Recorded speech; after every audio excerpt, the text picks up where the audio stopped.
6h, 8h30. Apolline Matin. Apolline de Malherbe. Il est 6h43 sur RMC et RMC Découverte. Bonjour Catherine Arenou. Merci d'être mon invitée ce matin sur RMC. Vous êtes maire de Chanteloup-les-Vignes, dans les Yvelines. Ce projet de loi contre les séparatismes, qui depuis a été rebaptisé projet de loi confortant les principes républicains, arrive cette semaine en Conseil des ministres. Ma première question, c'est est-ce que le séparatisme, vous le constatez ? Non mais attendez, en plus de le constater, nous le craignons. Et le changement d'intitulé n'est pas anodin à nos yeux. Quand je dis nous, c'est au moins 200 maires qui avons signé, vous vous souvenez, il n'y a pas très longtemps, un courrier au président de la République pour dire attention, la devise républicaine, elle doit continuer à exister, on doit réenchanter la République dans nos quartiers. Comment on doit la réenchanter ? En faisant, dans cette période extrêmement compliquée pour la France entière, en faisant un geste particulier pour les habitants de nos territoires, qui ont été le plus touchés pendant le confinement, qui vont être le plus durablement touchés après. Or, pour l'instant, c'est circuler voie 12, c'est-à-dire que nous avons interpellé le président de la République, nous avons interpellé le Premier ministre, nous avons été reçus en visio par le Premier ministre, nous avions parlé, vous saviez, du 1% qui pouvait se cibler sur les territoires. Sur le plan d'un milliard. Oui. Mais pour l'instant, alors 1 milliard, lorsqu'on sait qu'on représente 1%, lorsqu'on sait qu'on représente de 6 à 8% des territoires français, vous avez vu qu'on n'était pas très exigeant. On demandait surtout un ciblage. Parce qu'on sait très bien que dans une période difficile, quand il y a remettre à l'emploi un certain nombre de jeunes qui se sont éloignés, un certain nombre de gens qui se sont éloignés de l'emploi. Mais Catherine Arenou, il y a quand même une chose... Il y a quand même une chose que je ne comprends pas. Moi, je vous interroge sur le séparatisme et vous me répondez pauvreté. Est-ce que pour vous, c'est la même chose ? Parce que plus on donne les conditions de la concentration, de pauvreté, de difficulté, de mal vivre, plus on donne ces conditions-là et plus on les conforte, plus on prend le risque d'une espèce de victimisation qui va entraîner un renfermement sur soi. Nous, on dit c'est le moment où jamais un plan de relance, on n'a jamais eu un plan de relance comme ça, si vous ne faites pas un signe, mais un signe majeur pour les habitants de nos quartiers, c'est pas la peine de parler, d'avoir des grandes phrases sur le séparatisme. On n'aura pas mis les conditions nécessaires pour que les habitants de nos quartiers se sentent des Français, des Républicains. Je vais être un peu provocante, Catherine Arenou, mais il y a quand même une chose, moi, qui m'étonne dans votre réponse, c'est-à-dire qu'on a presque l'impression que c'est parce qu'il y a de la pauvreté qu'il y a du terrorisme, c'est-à-dire que ou du séparatisme, ou une tentation. Non, mais ou une tentation. Au départ, c'est quand même aussi pour lutter contre la tentation du terrorisme, au minimum. Est-ce que vous justifiez, en tout cas, le sentiment de séparation vis-à-vis de la République par la pauvreté? Est-ce que c'est parce qu'on n'a pas d'avenir, en gros? Est-ce que c'est parce qu'on n'a pas d'avenir qu'on va se tourner vers le djihadisme? Pour vous, c'est ça?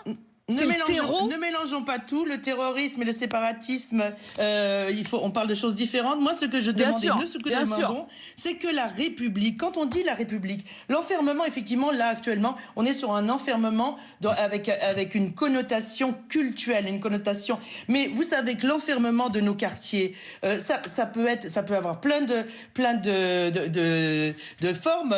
Mais vous-même, Catherine Arenou, là, on va pas jouer quand même aussi à l'hypocrisie, justement, comme ce qu'on peut reprocher en quelque sorte au gouvernement. Dans le contenu de son plan, on le sent bien, il y a une chose qui est ciblée, c'est par exemple le financement des mosquées. Alors on peut dire que c'est pas une question de culte, mais en tout cas dans la réponse, clairement, c'est ça qui est visé. Eh ben écoutez, si vous voulez, je peux vous donner un exemple. Quand la République n'est pas là, quand les gens ne sont pas là pour accompagner la grande pauvreté, qui l'accompagne à votre avis? Qui l'accompagne? Est-ce que ce sont des gens qui n'ont que la vertu dans la tête et dans l'esprit et dans le cœur? Certainement pas. Donc, en fait, on leur a laissé la place, c'est ça que vous voulez dire. On leur a laissé la place. Si la République n'est pas là, le vide existe, et si le vide existe, tous les risques existent. C'est ce qu'on essaie d'expliquer, que nous-mêmes, les maires de banlieue, nous ne pouvons pas être le seul rempart de la République. Il faut que l'État soit à côté de nous, l'État sous toutes ses formes, l'État éducatif, l'État de l'emploi, l'État sous toutes ses formes. Ça n'en prend pas du tout le chemin cette fois-ci, et je pense qu'on est encore en train de perdre du temps. Ça fait 3 ans qu'on a présenté un plan Borloo sur lequel il aurait pu y avoir des avancées considérables sur nos quartiers. 3 ans de perdu, on a l'impression, et après on court derrière ou contre le séparatisme. Mais on a l'impression mais que ça ne sert à rien. Mais il s'est fichu de vous, pardon, j'y vais un peu franco, mais il s'est fichu de vous. Enfin, je veux dire, on se souvient de ce fameux, vous le dites, le rapport Borloo. Ça avait été quand même en grande pompe. Jean-Louis Borloo qui était venu à l'Élysée, qui avait travaillé main dans la main avec vous tous, les maires de banlieue. Vous êtes la vice-présidente de l'association des maires Ville et Banlieue. Et puis finalement, rien du tout.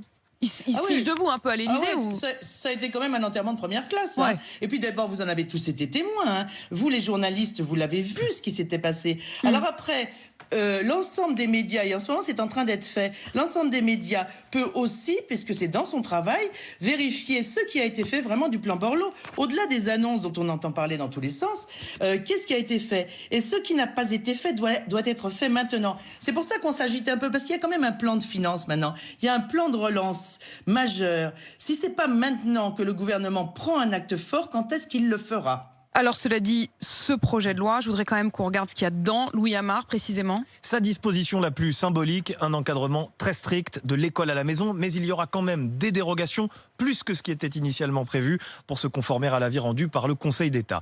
Les associations seront plus contrôlées, toute demande de subvention sera soumise à un engagement préalable à respecter les valeurs de la République. Il sera également plus facile d'en dissoudre certaines si elles contreviennent à ces principes. Vous en avez parlé, ce projet de loi entend également faire la transparence sur le financement des lieux de culte musulmans et mettre fin en 4 ans à la présence de 300 imams étrangers sur le sol français. Enfin, le pouvoir des préfets sera renforcé. Ils pourront saisir directement le juge administratif s'ils considèrent qu'une décision prise par un maire va à l'encontre des règles de la République ou de la laïcité. On parle ici par exemple de menus confessionnels dans les cantines scolaires ou d'horaires différenciés pour les hommes et les femmes dans des installations sportives. Une saisine qui sera suspensive, c'est-à-dire que les mesures en question seront gelées jusqu'à ce que le juge se prononce. Alors Catherine Arenou, on a bien compris que vous estimiez que ça ne s'attaquait pas aux causes pour vous du terrain sur lequel peut prospérer ce séparatisme, mais est-ce que c'est quand même mieux que rien ? Peut-être, mais ça aurait pu être fait sans cette loi, et c'est surtout pas du tout le moment. C'est ça qui nous inquiète. Ce que vous avez décrit là, tout ça, ça peut déjà être mis en application, et ça l'est déjà. Ça l'est déjà. Vous avez les moyens, vous estimez que vous avez les moyens? Non, on peut avoir les moyens de travailler avec l'État local, oui, lorsqu'il est très volontariste, ce qui est le cas, par exemple, chez nous. Mais dites-vous bien une chose, c'est que ce que font les maires là, la petite musique qui dit que ce sont les élus locaux qui sont les populistes et qui mettent en place et qui laissent faire, qui laissent prendre ce terreau, c'est pour nous assez insupportable. En fait, vous vous sentez humilié, mis sous tutelle? C'est pas mis sous tutelle, c'est mis en accusation, c'est beaucoup plus grave. Beaucoup plus grave. Merci beaucoup Catherine Arenou d'avoir répondu à mes questions ce matin. Je rappelle bien sûr que vous êtes la maire de Chanteloup-les-Vignes dans les Yvelines. Merci d'avoir répondu à mes questions.